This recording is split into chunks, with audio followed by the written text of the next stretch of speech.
Perkenalkan Pak D, saya Deis dari UGM. Saya mau sedikit tanya-tanya nih Pak D. Kalau saya lihat-lihat ini rumahnya sudah lama ya Pak D? Sudah Dari tahun berapa ya Pak D? tahun 40-an, 1940-an. Berarti selama ini setiap tahunnya diberikan pungutan pajak BBP 2 ya Pak D? Iya, Gitu. Kalau menurut Pak D, pungutannya apakah sudah sesuai nominalnya? sebetulnya belum. Oh, belum sesuai ya Pak D? Iya, Apakah Pak D bersedia membayar dengan nominal yang telah ditentukan? ya terpaksa membayar. Kalau tidak membayar, itu sampai umpamanya 30 tahun nanti tanahnya disita negara. Apakah Pak D tahu pembayaran pajak bumi dan bangunan ini disalurkan kemana? Ya, kalau lebih aman tuh langsung ke bank, lewat bank. Kenapa itu Pak D? Kalau lewat bank itu terus masuk kas negara. Apakah aktualisasi dan penetapan nominal PBBP 2 ini menurut Pak D sudah sesuai? Ya belum, tapi kalau mengajukan jawabnya tidak memuaskan tuh. Apakah sebelumnya Pak D sudah mengajukan keringanan? Sering kali. Bahkan yang tahun 23 itu sampai 5 kali. 5 kali, 2 kali ditolak.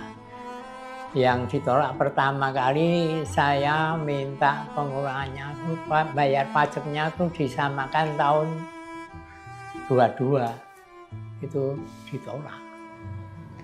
Kalau kenaikan pungutan PBBP 2 yang paling drastis itu di tahun berapa ke berapa ya Pak D, kalau boleh tahu? Dari tahun 2019 5,9 juta, tahun 2020 menjadi 16 juta. Demikian keresahan yang dirasakan Pak D selama bertahun-tahun. Lantas bagaimana dengan pajak bumi dan bangunan dari warga di sekitarnya? Nama saya Wanti, tinggal di daerah Bangirjo. Iya, setiap tahun diberi pungutan PBB. Kalau setiap tahun itu pasti ada kenaikan, Mbak. Karena saya lihat itu setiap tahun mungkin disesuaikan dengan kenaikan NJOP itu, Mbak. Tapi pernah, lupa tahunnya udah lama, pernah pas didatangi pegawai dari pajak, itu dicek, rumah itu dicek sampai dalam-dalam, setelah itu naik 2 kali lipat lebih. Karena mungkin yang dulu masih pakai tarif yang rumah lama, setelah direnovasi jadi 2 kali lipat lebih pajaknya naik. Itu yang 2 kali lipat lebih itu sekitar berapa ya, ada 10 tahun yang lalu. Kenaikan tersebut apakah masih dalam kesanggupan keluarga untuk membayar? Kalau saya melihat dari itu SPT-nya itu dari NJOP, ya mungkin untuk pembangunan negara, untuk semuanya, untuk rakyat. Kalau menurut saya ya mungkin yang untuk ukuran kecil gitu ya nggak begitu berat ya Mbak ya, tapi mungkin yang untuk yang luas gitu mungkin ya terasa perbedaannya gitu. Sarannya ya mungkin itu disesuaikan dengan, kadang ada toh Mbak yang lokasinya ada yang masuk gitu, mungkin dengan lokasi titik jalan besar itu kadang kan ada ya, seperti ini kan masuk dari jalan besar kan nggak begitu jauh, tapi perbedaannya udah dengan yang di sebelah sana Mbak, itu yang di rumah mertua itu kan beda jauh. Padahal mungkin karena di sana kan langsung jalan besar ya Mbak, jadi nggak di belakang rumah. Kalau ini kan di belakang rumah, jadi itu perbedaannya besar sekali. Usai menggali informasi dari lapangan, kami mendalami sudut pandang dari mereka yang lebih berpengalaman. pajak bumi dan bangunan itu urgent atau penting bagi masyarakat untuk mengetahui besarannya, bagaimana cara menentukannya, karena saat ini banyak polemik dan permasalahan terkait kenaikan PBB di setiap kabupaten kota. Beberapa kasus di beberapa daerah kenaikannya bisa 100 hingga 200% dari PBB di tahun sebelumnya, sehingga masyarakat ada yang tidak setuju atau tidak sesuai dengan ekspektasi yang ada dan mengajukan banding atau negosiasi terkait besaran pajak yang harus mereka bayarkan. Pajak bumi dan bangunan masuk dalam pajak daerah sejak tahun 2009 dengan adanya UU PDRD tahun 2009. Dulunya pajak PBB untuk kasus perdesaan dan perkotaan ini masuk pada pajak pemerintah pusat. Namun sejak tahun 2009 pajak ini masuk ke pendapatan di kabupaten kota. Pajak setiap rumah ataupun mungkin setiap tanah di lokasi yang berbeda, jika dilihat ditilik lagi tergantung dari luas tanahnya, luas bangunannya, posisinya, dan lain sebagainya, itu berpengaruh dalam penentuan besaran nilai pajak bumi dan bangunan yang dikeluarkan. Karena dasar dari pengenaan pajak bumi dan bangunan adalah nilai jual objek pajak, baik itu untuk tanah maupun untuk bangunan. Dasar perhitungannya ada rumusnya sebenarnya, di mana tarif dari pajak bumi dan bangunan secara peraturan itu maksimum adalah 0,5%. Namun setiap daerah boleh menentukan tarifnya sendiri-sendiri. Ada yang mungkin mengatur 0,01 atau 0,1, yang penting tidak boleh lebih dari 0,5%. Sedangkan mengalih dasar pengenaannya adalah nilai jual objek pajak, itu dihitung dari nilai pasar tanah dan bangunan. Kalau kepemilikannya adalah rumah misalkan, maka harus menghitung nilai tanah dari rumah dan nilai bangunan dari rumah tinggal tersebut, kemudian dikalikan dengan tarif yang dikenakan. Besarnya nominal pajak bumi dan bangunan yang dibayarkan itu tidak tergantung dari nominal yang ditentukan besarannya, tetapi dari mana nominal tersebut muncul. Maka kembali lagi, pajak bumi dan bangunan yang dibayarkan oleh masyarakat itu sesuai dengan nilai jual objek pajak dari aset yang dimiliki. Semakin besar nilai pasar dari aset yang dimiliki, maka secara logika pajak bumi dan bangunannya juga akan semakin besar. Penilaian massal itu kegunaannya untuk membantu ya pemerintah terutama gitu ya, untuk updating dari NJOP terutama. Jadi kaitannya dengan PBB P2 atau pajak bumi, bangunan, pedesaan dan perkotaan itu. Jadi intinya adalah membantu pemerintah dalam pemutakhiran data basis pajak. Oke, penentuan PBB kenapa dengan penilaian massal?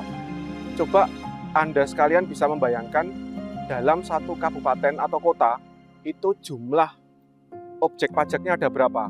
Tentu akan banyak kan? Bisa ratusan ribu. Kalau itu mau dinilai secara individual, tentu akan membutuhkan waktu yang lama dan biayanya juga besar. Oleh karena itu diperlukan suatu metode yang sistematis gitu ya untuk membuat zonasi gitu ya dalam suatu daerah gitu ya. Jadi nantinya akan terbentuk zonasi yang tentunya akan memakan waktu yang tidak terlalu lama dan biaya juga tidak terlalu besar gitu. Oke. Ya, pertimbangan penilaian tentu saja yang pertama tadi, ketika kita melihat daerah, kita juga harus melihat perkembangannya seperti apa, mana saja yang cepat perkembangannya dan mana saja yang kurang gitu ya.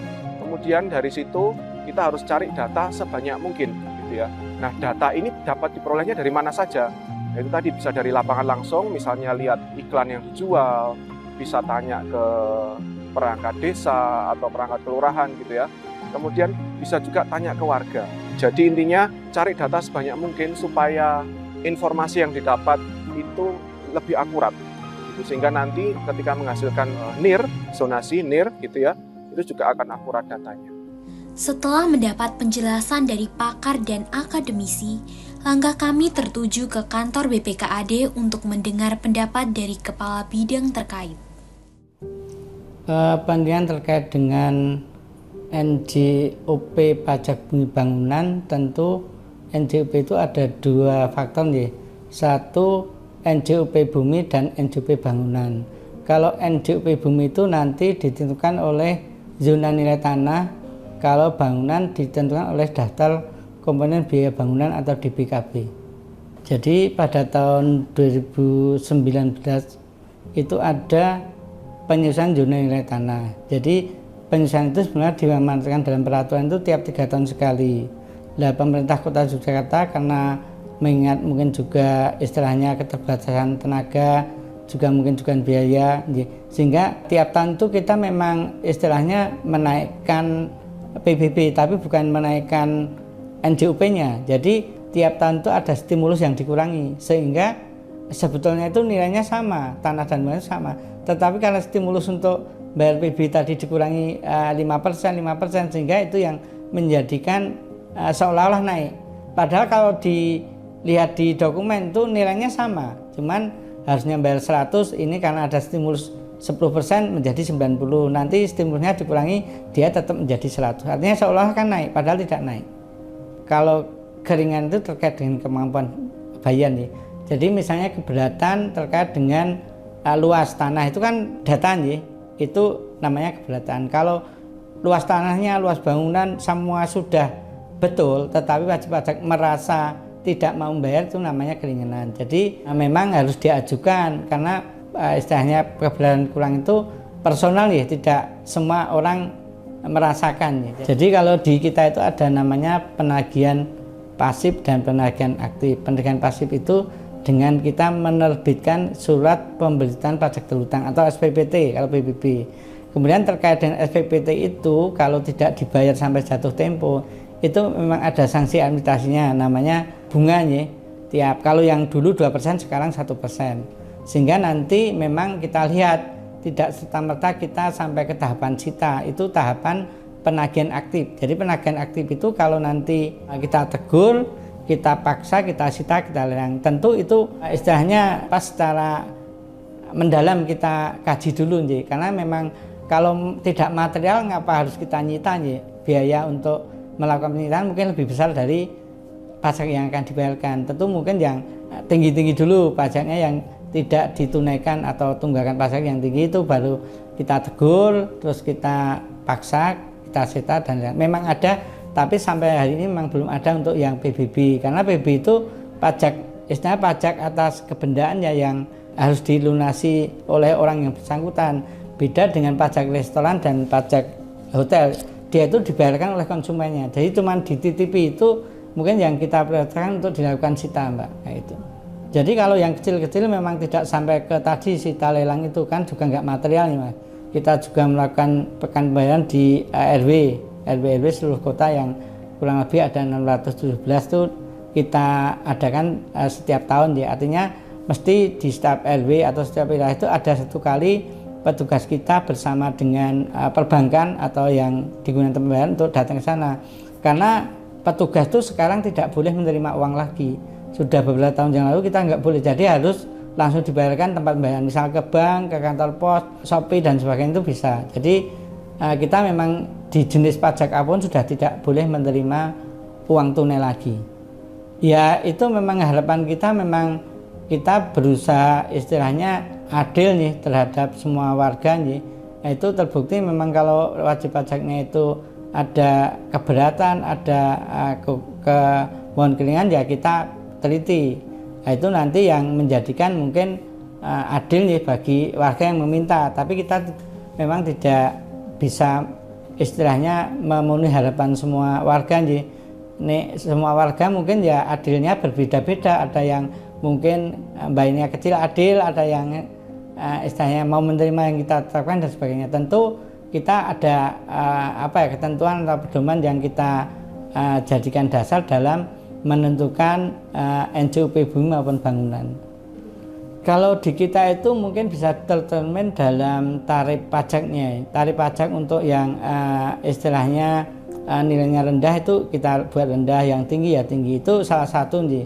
Tetapi tadi kalau istilahnya untuk golongan-golongan yang disampaikan tadi, misalnya kalau yang bersangkutan itu mengajukan ya nanti akan kemudian, misalnya untuk PNS, kalau PNS nggak ada yang dikabulkan PNS ya. Tapi kalau pensiunan nanti kita akan berikan pengurangan dalam bentuk persentase tadi. Misalnya kalau golongan 3 misalnya kita kasih 10. Ini misalnya golongan 2 kita kasih 20, golongan 1 30. Itu artinya kan ada gradasi yang golongannya lebih tinggi kita kasih lebih rendah.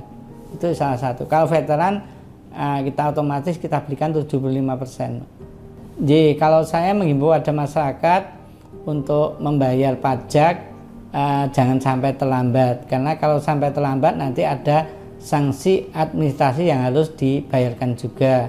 Sehingga mari Bapak Ibu saudara sekalian untuk membayar pajak di awal waktu, maksimal sampai tanggal jatuh tempo sehingga terhindar dari sanksi administrasi berupa bunga.